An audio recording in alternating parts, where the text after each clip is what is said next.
how do you go from one property to multiple properties? That question's come through from Frank.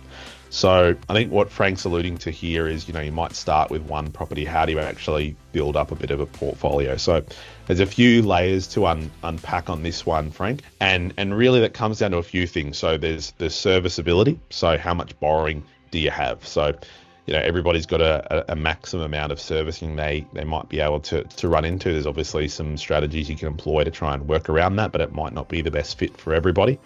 And it's also a question of how most people are going from one property to multiple properties. They're going down either through equity growth. So equity is when the value of your home increases and you essentially take a loan, remove that equity, and go and purchase another property. So as an example of that, if your property goes from $500,000 to $1 million, you've essentially got $500,000 of equity in there.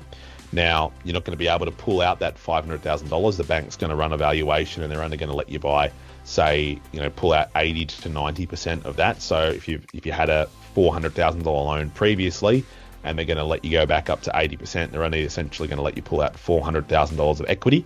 Now, you would still need to have the servicing to be able to pull that out, and it is creating a new loan. So equity release is one. Others are through just more cash savings, inheritance, etc. So what I would suggest, Frank, if you do have some further questions regarding that, feel free to reach out to us and the team. It can be complicated, right? Because I guess the dream of somebody just pulling out equity, moving from property to property to property, and if they've got a mortgage that they've got to keep paying as well, pulling out equity, that still needs to be serviced, right? It creates a new loan, which you will then have to cover those costs on that loan as well. So it's having a clear strategy in place in terms of what are you working towards now, but also what is not only this purchase going to look like, but the next one, and what are you trying to pay off the mortgage? Are you trying to build up your super balance? Whatever it might be, you've kind of have a clearer purpose in place.